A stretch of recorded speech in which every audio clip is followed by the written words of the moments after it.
I'm Zach, And I'm Lindsay. and we're the Game Forum. Alright, guess let's just get into some of the games we've been doing this week. Been playing a little bit of Call of Duty again. I'm still really digging that one. Yeah, I played it. I played it like 10 minutes this week. Yeah, no, I hadn't really been playing a lot of games this week. I've still been messing around with my 3D printer. I'm getting a paint station set up so I can start airbrushing and painting some of the stuff I print. So I've been a little busy with that lately. Yeah, I haven't really played a whole lot either. I played like 2 hours of Kingdom Hearts, and so you've played that though, right? I have not played 3. I've played 1 and 2. Okay. I got the complete HD Remix collection, but I haven't gotten around to going through all of it again yet. Because I kind of want to do all of that like together, and that's going to be a long sit down. Yeah, that's what I'm doing now. Because I was like, I really wanted to play 3 because I knew that like my oldest is like in love with Frozen. Mm-hmm. I'm like, oh yeah, Kingdom Hearts 3 has the Frozen world. This would be so cool for her. But then I was like, well, I don't want to play Kingdom Hearts 3 without the other ones, and so I started. This is my first time playing through the first Kingdom Hearts.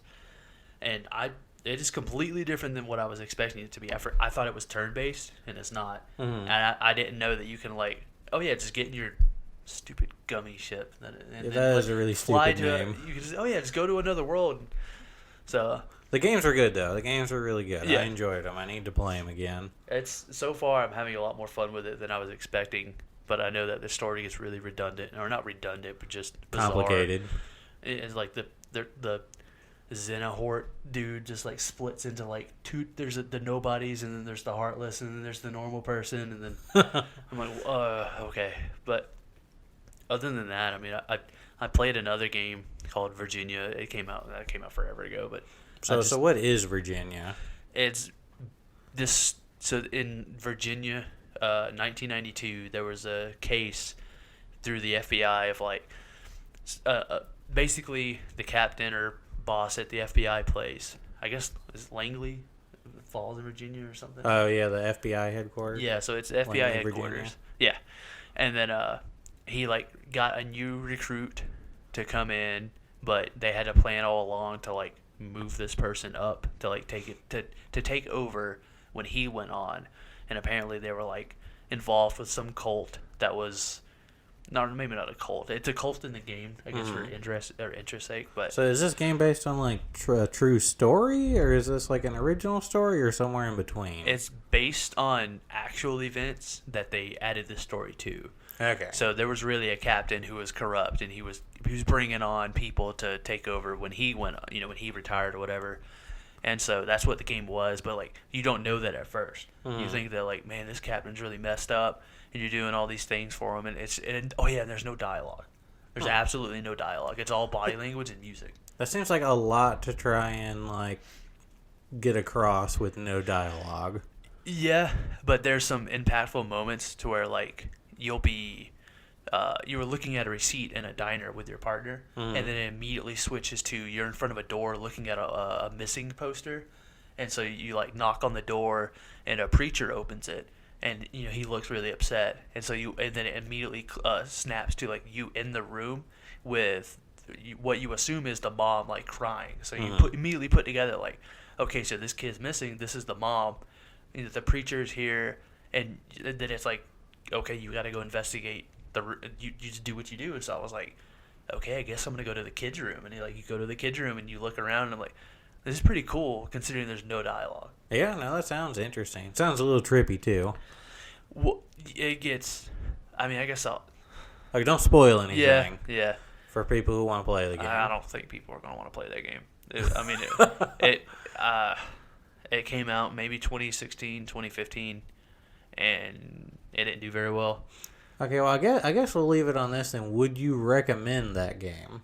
Yeah, absolutely. I think it's like $5, not on sale. Oh, wow. Yeah. And it's like an hour and a half long. You can platinum it if anybody cares about platinum trophies. In 2 playthroughs, so like 3 hours, maybe 2.5 hours. The story's really good. It gets really weird. The end of it is like, I think this is what it meant. but there's no one telling you anything. So it's all like you're just supposed to decide for yourself. It's like Twin Peaks or Twilight Zone. It's like that level. Ah. So it's just really out there. But yeah, I ended up talking about that game way more than I was expecting to, because it's a very short game, and I just kind of went back and platinum it. The music though is really good. God, the more I'm talking about this game, the more I'm like really like, Well, oh yeah, I really like this you should do game. a review on the game then. It's an hour and a half long. I think So, this was it. Just clip this out and then post it. But yeah, for anyone listening, apparently the game's interesting. Definitely It's has me good. interested a little. Because I really enjoy these first person experience games, like story focused stuff. So I may do like a collection review, get like 3 or 4 games, and then talk about those instead of just doing a little 3-minute video on a game. That Yeah. But no. If anyone's interested, I just love these types of games. I think when we did our top 5 PS4 video games, my number 5 was the What Remains of Edith Finch, which was it was definitely a walking game, but that one's way more messed up. But I guess getting into news for the week, most of the news we have for the week is a lot of delays. Yeah, and that's So it. many delays. And some of them are huge, like what the Avengers game and Cyberpunk. And Final Fantasy VII. Yeah. Well, Final Fantasy VII that only got pushed like a month. No, I think it got pushed back to September. It was supposed to come out in March, I believe. I think Avengers got pushed to September. Cyberpunk got pushed to September. I think Final Fantasy VII went from March to April 10th. I think that's it. And then the Iron Man VR game went from February 26th to May 15th. It took the date that the Avengers game was going to do. I'm like, okay, well, I guess that's smart, but I'm still kind of interested to see some more footage out of this Iron Man VR game. Like, it sounds really cool. yeah. But all the trailers I've seen of it look like an on-rail shooter, like a really simple, basic game. They keep saying it's not, Yeah. but I want to see some more footage of doing some stuff. Yeah, because what was that, Megaton Rainfall? That wasn't on rails, but it also wasn't very good. I liked Oh, Megaton you did? Rainfall. Oh, okay. Like, it was very different. For anyone who hasn't played that game, it's kind of a superhero genre game.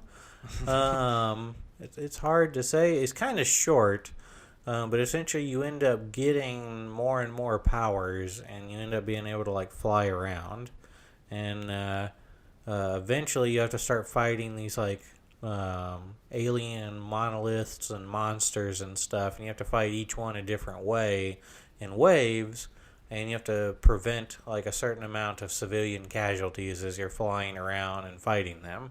The controls are a little wonky and definitely take some getting used to, but one thing I love about it is you can literally fly up into the atmosphere, fly around the planet, and find another city and fly down into it. Yeah, that is pretty cool.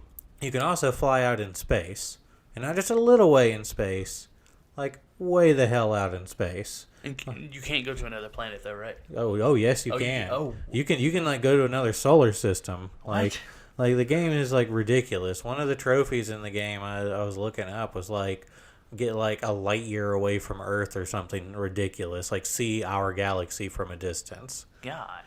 Now keep in mind, there's pretty much nothing to do on like 99% of these other planets. They're just empty rocks. Wow. But there are like a couple like alien ruins you go visit to get like glimpses of like other parts of the story. So there is some reason to go out into space toward the end of the game. You're essentially finding the reason why these aliens came here. It was an impressive game. I'd say the biggest downside of it was probably the controls. Because I remember the controls took me a while to get used to. Yeah. Okay. Well, wow. It sounds cool. I didn't know you can actually go off Earth. I thought that it was just just on Earth. Like I literally like flew over to the sun. I like walked on the moon. Like went by all the other planets.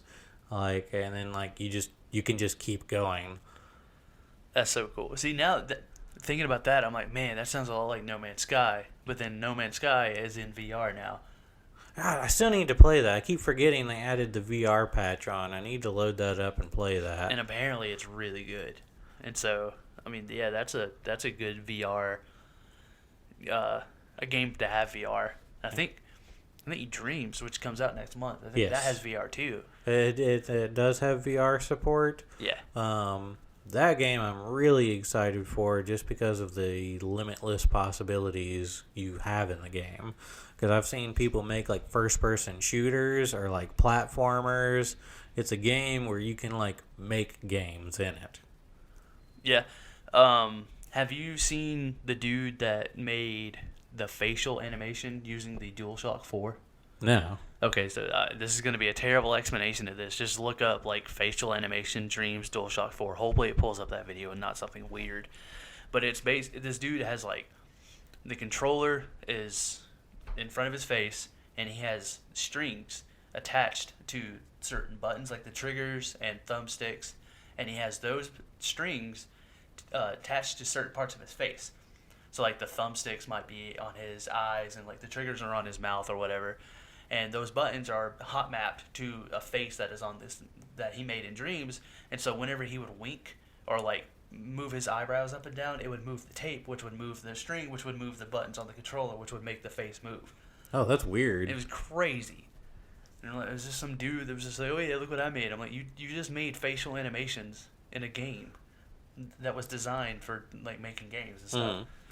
I don't know. I think stuff like that is really cool when you give people like limitless ability to do stuff. You never really can expect what you're going to get back from that. Yeah. Someone made a version of Cyberpunk 2077 if it was made on the PS1. I did see that. That is insane. Like, I feel like there's going to be people talking about this game, but no one's going to buy it. Yeah, I kind of feel that way too. I hope it's not. Because this is Media Molecule. They made Little Big Planet, which was like awesome, and I really hope they don't get shut down because of this. No, I'm definitely going to buy this one. It looks really cool. Yeah, and something funny, like if the PlayStation 5 gets announced on February 5th, then this game missed this entire console generation because it was announced the day the PS4 was revealed. Well, I remember it was supposed to be like a PlayStation VR launch title, like when the PlayStation VR came out. But I mean, something this huge in scale, I can understand why it's taken them so long to get it working with all the kinks that could be involved in this. Yeah, I mean, they built an engine to develop multiple engines within a game. Yeah. And they made it streamlined to where normal people could at least like understand it enough to make a game. Yeah. And then they added a social system where it's like you can like, oh man, I'm making this game, but I'm really terrible at making trees. So someone else can go in and make the trees for you. Oh, really? Yeah. Oh. And then, or if you can be like, hey, I made this song because I used like audio things that I made through other sources that I put into the game. I'm like, hey, I got this song. If someone wants to use it, someone else could comment on it and be like, hey, I'm designing this game. Can I use your song? And then like it's everyone's credited. Everyone, it's like it is genius. But I really don't think a lot of people are going to use this game. But hopefully not. I mean, hopefully they do. I can definitely see with that kind of level of complexity, it's going to kind of scare some people and be a little intimidating. Yeah. So hopefully once people start making some stuff, there'll be stuff for other people to go in and play that aren't going to make something. Oh, yeah. Because, I mean, it was smart of them to do the early access. They did early access last year. So there's been a year of people having access to it and making things. So when people buy it on February 14th, they have the story that Media Molecule made, but then they also have the thousands, if not tens of thousands, of little mini games that people made. That's cool. Like there's plenty of content, and it's only a $40 game. Yeah, no, I'm definitely going to get that one. That sounds exciting to me. Yeah, and then designing in VR with the Move controllers and stuff, and I'm like, it sounds cool. I'm probably not going to get it because there's you don't even need VR. I mean, it's optional, but I don't know. I mean, that's coming out in February. February was the Iron Man game, which I don't really know much about. And Final Fantasy VII, are you interested in that at all? I never played the original one. Yeah, I never did either. I've watched. They've done several movies. I understand and know the story pretty well. Yeah. I do think it's a cool story. It's just I never had that game when I was younger, so I was never able to play it. So I don't have that like nostalgic connection to it. I've only seen the movies and looked into other material about it later. I'm pretty sure my wife's going to end up getting that one, and I'm definitely going to end up playing that one. The graphics in it look amazing. It looks really good, yeah. Like, I know the story. I want to play through it. I have heard it's going to be separated into 2 parts, though. This is going to be the first part. Like, this is supposed Midgar is only in this part. Yes. But isn't Midgar in the game, like, only a couple hours long? I think so. So, the game is apparently going to be a full-length, like a Final Fantasy-style full-length game. But I think they mean like 15 to 20 hours, which is still pretty good. Yeah. So I think Final Fantasy 15 was only like 15 or so hours. So what do you think about them separating this game into 2 parts and releasing it? Because, I mean, the next part might not even come out for another couple of years. And it's going to be on the PS5. I think that what they should do is, like, in 2 to 3 years, release Final Fantasy VII Remake Part 2, and it include Part 1. They should. They definitely should. Ported to the PS5. Or maybe if the backwards compatibility thing is in place, then Final Fantasy VII Remake Part 1 will just go ahead and work on PS5. Yeah. So, I mean, they could do that, but... They'll probably put out like 2 versions of it, and one you can get the first game for like an extra $10 or $15. Yeah. I don't know if I'm going to play it, because I never played the original. We had it, but I was too young to like really understand turn-based mechanics and stuff. Mm-hmm. But out of curiosity for the game, years ago, I like had watched some stuff on it, so I know the twist that happens and stuff, like the big moment that everybody talks about. Yeah. So I don't know if I want to play it. I haven't really found a Final Fantasy game that I really enjoyed. I played and beat 15. I guess Kingdom Hearts is kind of a Final Fantasy game. Like I was in the Olympus Coliseum and I saw Cloud. I was like, oh, hey, I know where he's from. Oh, yeah. And then fighting Sephiroth in there sucked. Yeah. I do remember that fight. Yeah, I haven't done that because I know that's it. Like you can go back and compete in the games and stuff, but I haven't done that yet. I think I'm at Agrabah, the Aladdin world. Mm-hmm. Like it's pretty cool. But what else is there? Cyberpunk. Are you gonna? I'm definitely gonna play Cyberpunk. Are you waiting for PS5 now that it's coming out in September? If it's coming out that close to it, I probably will, simply because I'm sure the graphics are going to be a lot better and the load times are going to be a lot better. Yeah. Because a game that expansive, I'm sure is going to take forever to load and have some issues on the PlayStation 4, as where it's probably optimized for the PlayStation 5 this close to its release.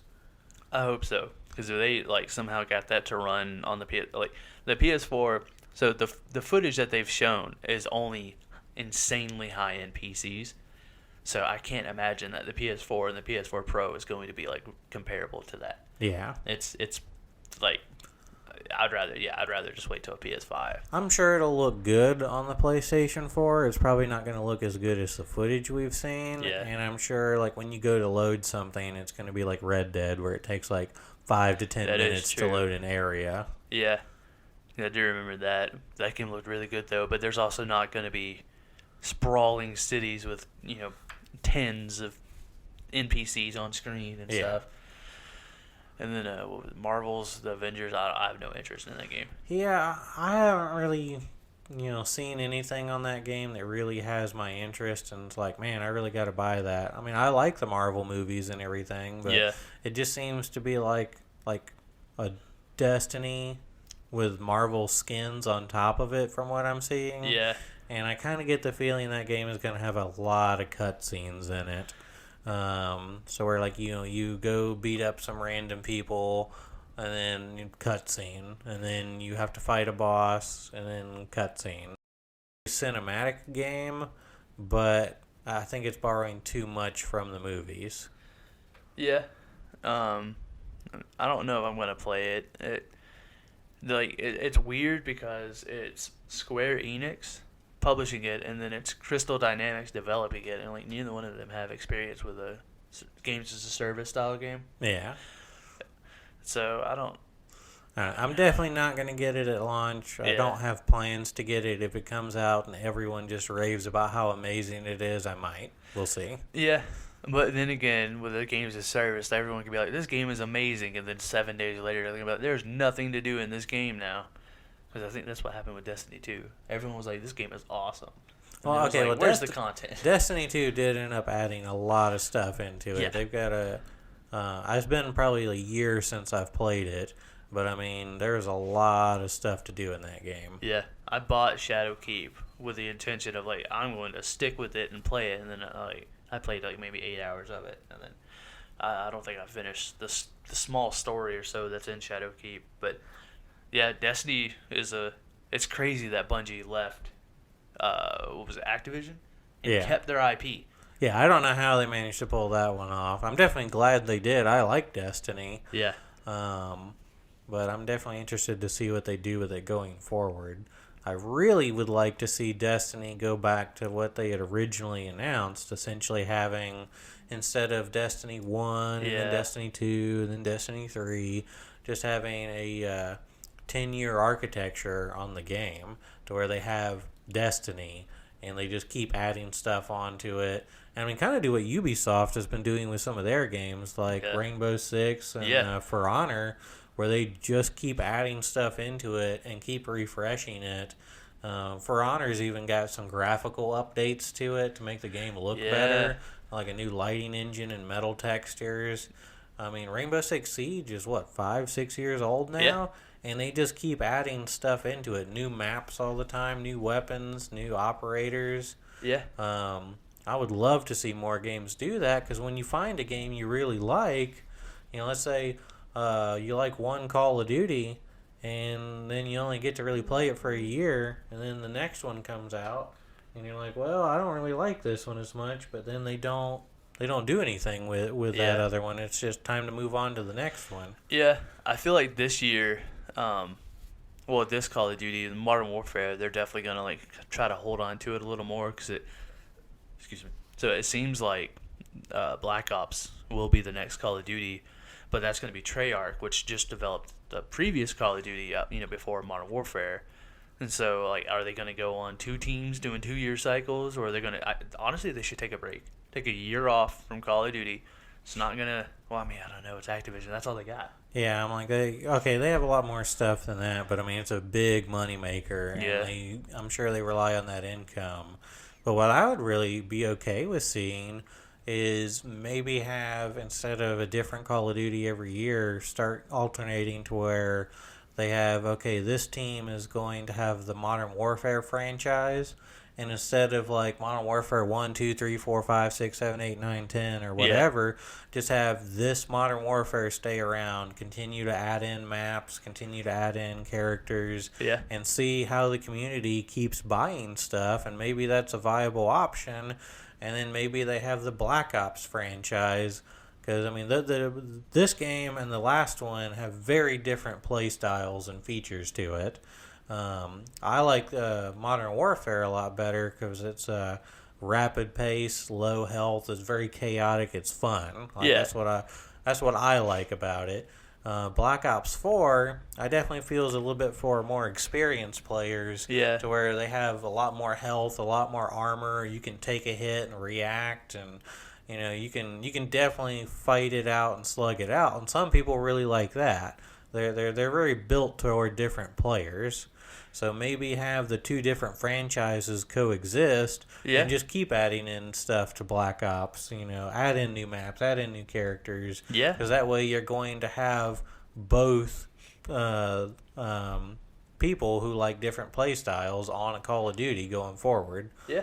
But I don't think Activision's going to do that because they like that $60 bump every year from having a new one. Yeah. I mean, they could do like the Halo 3 and Halo 3 ODST idea where like they can release Modern Warfare and then, like as it was released, and then in 2020 release Modern Warfare 2, and it's the continuation or so of the single player, but the multiplayer is the same. And so and then like next year we get Black Ops, and the year after that we get Black Ops 2, where it's like a continuation of like zombie mode and story mode, but keep the multiplayer the same. Because I think Halo had that for a little while. Like the multiplayer was the same, at least until Halo 4. But I don't know. That probably won't work either. I don't know. If anyone from Activision ever listens to this, I want, not necessarily Ghost, but I want the extinction mode back. That was way better than zombies. Yeah, it was really fun, but it was pretty difficult. I remember that. One of the things I really liked about it, I had a group of friends I used to play the extinction mode with. Yeah. Is you could you got what had teeth, and you got like so many teeth for completing different objectives and different playthroughs. Yeah. And it was like a currency you could use to buy and upgrade stuff on your person. So starting off, you have a crappy pistol, you have nothing else, but if you played through it, it might give you 2 to 3 teeth, depending on what things you accomplish. And then you can use those teeth and upgrade and say, okay, I want a Magnum pistol to start with next time. Or I want the ability to have, I can throw down a better shield or better ammo or whatever. So you can actually start upgrading the stuff of your character that carries over from one playthrough to the next. That's cool. And that's something I've never seen the zombie mode do. That, and I liked actually having like objectives to where you can move from one thing to another instead of just, okay, I gotta survive for as long as I can. I'm gonna run around in circles in this courtyard because it's the best way to train zombies. Yeah. And then like the Easter eggs in the zombie mode is like so ridiculously overcomplicated. And it's like, okay, I got to electrocute myself, and then as a ghost, I got to go here and punch this dragon's face with this tennis ball. No, I'm that's like, how the hell exactly are you supposed to figure this out? Yeah. No, that's another. So are we done with Call of Duty? Yeah, we're good. I had a thought come up, but I was like, oh yeah, I wanted to bring this up. Ubisoft is we're in the future eventually going to make a video on Ubisoft, I'm sure, or at least companies that are awesome and bad or whatever. Ubisoft is doing really good now, but they, how they released Ghost Recon Breakpoint, and it was kind of like it didn't perform well, and so shortly after that, not even a month after that game came out, Yves Guillemot, the CEO of Ubisoft, was like, hey, this game didn't perform well. We should have known better. We're going to do way better next time. Well, they literally released it up against like Call of Duty and Battlefield, didn't they? Yeah. It was in like a terrible time slot. It was October 5th, and so it was the month of or whatever, whatever came out. It was close to Call of Duty, I know, and then whatever. But so they were like, yeah, we really apologize. Our vision for the game was not what the gamers wanted. And so they announced that they are delaying Gods and Monsters, which was supposed to come out this year. Watch Dogs Legion was supposed to come out in March. And then one more unannounced game they're pushing back, which everyone's assuming... Oh, no, they pushed back the Rainbow Six Quarantine, which is supposed to be a single-player style version. It was like an alien type thing. Or it might have been a zombie. I remember seeing the video stuff for it. Yeah. It looked interesting. I think it's a zombie type thing. Now, is that a standalone game? I Yeah. thought that was just supposed to be an add-on to Rainbow Six Siege. No, they're making it like a standalone. I think it's going to be like a 4-player Left 4 Dead style, but with the Rainbow Six controls, which sounds awesome. Yeah, no, I do like that. That does sound good. And so they delayed all of that, and so a lot of people are saying that the Assassin's Creed game, which is rumored to be the Assassin's Creed Ragnarok, was supposed to come out this fall because that's how their release schedule normally lands. But if they push Watch Dogs, they're probably going to push Assassin's Creed, and to make sure because they don't want to ruin Watch Dogs because they're both very similar. Yeah. But another thing that Ubisoft has done is they're restructuring their editorial team that goes to like each studio or each development group. Sorry, and they're reworking that team to be like, hey, the making every game open world, making every game have towers and outposts. We don't need to do that anymore. And so they're going from the top and restructuring to make sure that they don't mess up again. Which is what company has done that? Yeah, That's as nobody. big as Ubisoft. I think they have 8,000 employees. Oh wow. I'm like, that's insane. And Ubisoft was 5 years ago? Not very, well, I guess maybe 6, 7, 8 years ago. They didn't. Not a lot of people respected them. Well, they've definitely changed a lot of the way they've done things because, in the past they did operate very similar to Activision and EA, and I think they they bit the bullet and tried something new, and I think it's been working out very well for them so far. Yeah. They've really been able to keep a lot of life in their franchises going forward. Yeah, Assassin's Creed. I mean, how they revitalize Assassin's Creed, which a lot of people don't like, but I don't care. That Assassin's Creed is awesome. I love those games. Odyssey came out in 2018, and it had content, awesome story content, all the way through June or July of last year. Yeah. And it was like quality content too. And that was one game, and so like the new Assassin's Creed, I'm getting that, and hopefully it comes out this year with the launch of like PS5 and the Series X. But I don't know if Watch Dogs gets delayed to maybe if it comes out in like September, Assassin's Creed can come out in November. I was about to say if it comes out, I definitely think they might try and have a big title come out with the launch of the next gen systems to help push those sales. And Assassin's Creed, is one of their big flagship titles. Yeah. I could definitely see them timing that to come out with the PlayStation 5. Yeah, but then hopefully they don't cut the funds away from, or the profits away from Watch Dogs Legions by like, oh, we can't have that so close to Assassin's Creed, so let's release it in August. Like, well, we'll see what they end up doing. Yeah. I'm still waiting for Skull and Bones. Oh yeah. I was excited. I like a lot of vehicular combat stuff and naval warfare stuff. That game looked really fun, and I like the the naval combat part of Assassin's Creed Black Flag. I got to play a little bit of that, and this is pretty much a game just based on that. And they've delayed it until it's supposed to be sometime this year, but from the sound of it, it might come out next year. I think because it was just naval combat, but then people were complaining about like there's nothing else to do. There's no land combat. Yeah, they made it to where you can like get off the boat. Oh, really? I haven't heard about that. I remember seeing a video of someone like walking to the ship. So I wonder if they're gonna make it more of like a Destiny, but with boats. And maybe that's why they're reworking that. And then there's Beyond Good and Evil 2, which I don't think that game's actually going to come out because I don't remember the name of the dude or like the guy that's like working on the project. Yeah. He's done 2 games in the last 13 years or so that he got about halfway through and then he like left and then they never come out.